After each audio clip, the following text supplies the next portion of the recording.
औज़ुबिल्लाहि मिनश्शैतानिर्रजीम बिस्मिल्लाहिर्रहमानिर्रहीम।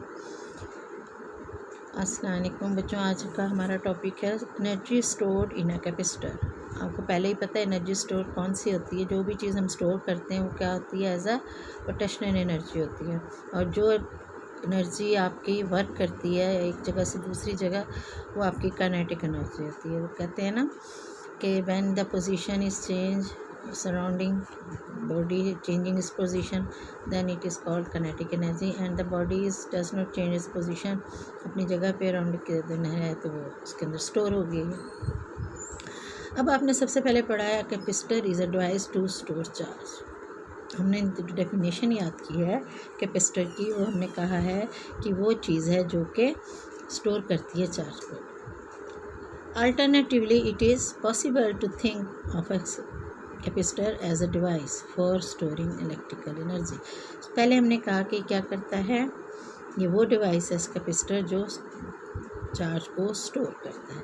लेकिन इसके अलावा हम ये भी कह सकते हैं कैपेसिटर एक ऐसी डिवाइस है फॉर स्टोरिंग इलेक्ट्रिकल एनर्जी, यानी किस लिए इस्तेमाल हो रहा है ये इलेक्ट्रिकल एनर्जी को स्टोर करने में। After all the charge on the plate possesses electrical potential energy, यानी हम लोग जितनी बातें भी इसमें कंसिडर करें, आफ्टर ऑल हम इसी पॉइंट पे पहुंचते हैं कि क्या है ये एक्चुअली इलेक्ट्रिकल पोटेंशियल एनर्जी। सबसे पहले हमने कहा ये स्टोरिंग चार्ज है, फिर हमने इसको क्या नाम दिया इलेक्ट्रिकल एनर्जी का, और आफ्टर ऑल हमने कहा ये क्या है इलेक्ट्रिकल पोटेंशियल एनर्जी। सबसे पहले क्या नाम दिया था, स्टोरिंग चार्ज। वो डिवाइस है जो उस चार्ज को स्टोर करती है। फिर हमने उसको किस कहा कि क्या डिवाइस है ये, स्टोरिंग इलेक्ट्रिकल एनर्जी। और थर्ड लाइन में हमने कहा जो चीज़ इसमें स्टोर हो रही है वो ऐसा क्या है, electrical potential energy, which arises because work is to be done to deposit charge on the plates.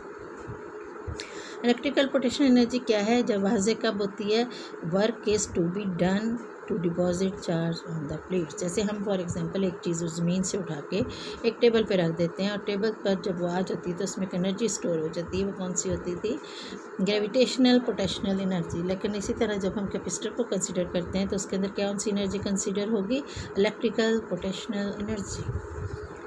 This is due to the fact that when each small increment of charge being deposited during the charging process, यानी इसका मतलब है for example आप आजकल तो इतने ज़्यादा mobile इस्तेमाल करते हैं बेटे।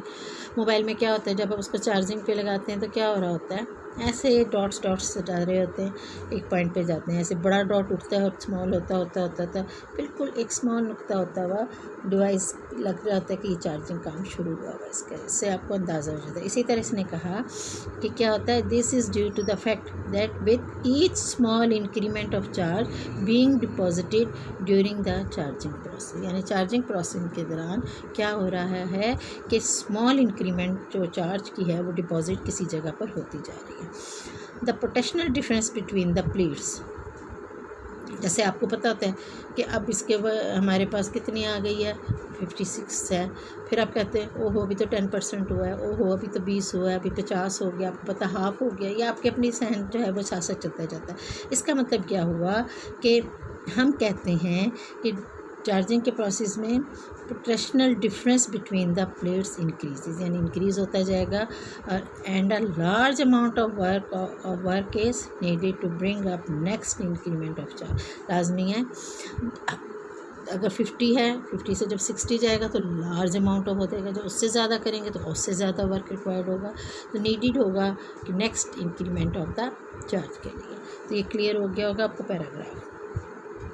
अब initially when the capacitor is अनचार्ज, लाजमी जब आप काम स्टार्ट करते हैं तो हम कहते हैं कि कैपेसिटर अनचार्ज है, तो potential difference between the plates is zero. यही होगा ना कि जब आप कहोगे, जब आपने इसको लगाया या चार्जिंग के लिए इस्तेमाल कर रहे हैं तो अनचार्ज था, तो हम कहते हैं कि पोटेंशियल डिफरेंस जो है वो प्लेट्स के दरमियान ज़ीरो है। And finally it becomes V when Q charge is deposited on each plate.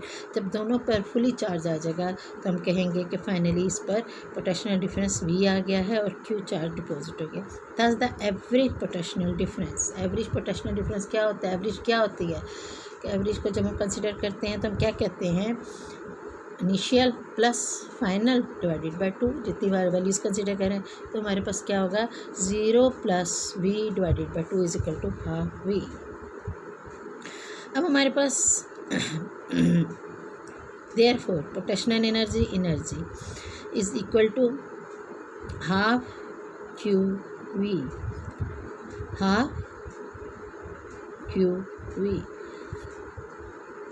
Using the relation Q is equal to C V, हमें पता है कि Q किसके इक्वल है सी वी के, तो हम यहाँ C और V लिख दें तो आपके पास क्या हो जाएगा energy is equal to half C V square. Clear हो गया आपको? ये रिलेशन इस्तेमाल करते हुए हम कह सकते हैं energy is equal to half